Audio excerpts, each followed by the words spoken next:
السلام عليكم خوتي، تبارك الله عليكم. اليوم ان شاء الله غادي نعملوا واحد الدويره في المدينه القديمه وغنعيشكم الاجواء الاندلسيه ان شاء الله. بقاو معنا اجوا نجمة في السماء مرايا مغربية، جماعة الخير بالراد وصينية، وعطيوني الكاس نهزو بيديا، هي خطر لي هاز كليبو علينا كيا، وراها ديالنا الصحراء. وضروري ولا جيتي تطوان ضروري خصك تجي دار الدباغ اللي كتعتبر المعالم الصناعيه في مدينه تطوان اللي تاسست في القرن الخامس عشر. خصك تجي لهذا الموطع هذا وتكتشف هذه الاماكن الجميله.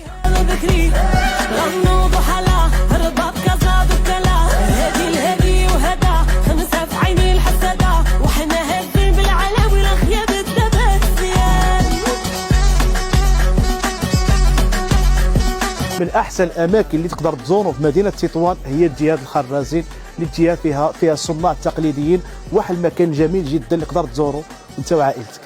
وهاك القفطان جلابه شوفوا الزين تباته، من غيري انا ما جا قولوا لي هي عيا وما قالوا فينا وما صوروا والو، حنا الاصل ما بانوا ولاد الخير هي من عند ربي. وطبعا عندنا من احسن الاماكن تقدر تزوروا في مدينه تطوان هي الغرسه الكبيره كيف ما كتشوفوا، وهنا كاين مقهى شعبيه واتي بلدي على حقه وطريقه.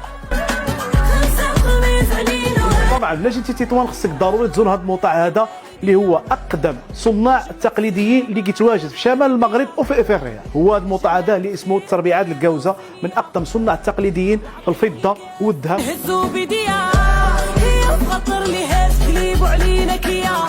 وضروري الا جيتي تطوان ضروري خصك تزور الجامع الكبير اللي واحد المكان تراث اسلامي عريق اللي تبنى في سنه 1808 على يد السلطان سليمان. وهذا الموطع هذا كتعتبر من اقدم الاماكن في مدينه تطوان وضروري خصك تزور.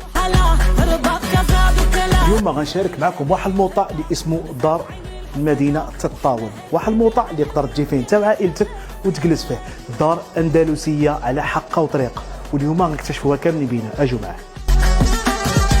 واللي عجبني كثر هنا هو انه كاين اكل تطواني على حقه وطريقه، ماكله تطوانيه ديالنا، وتمتعوا في هذا المكان الجميل اللي هو صراحه انا عجبني كثر وبغيت نبارطاجيه معكم. ودابا باش ما نمشيوش بعيد خليكم تعيشوا معنا الاجواء التطوانيه، دار اندلسيه على حقه وطريقه. اجوا معايا.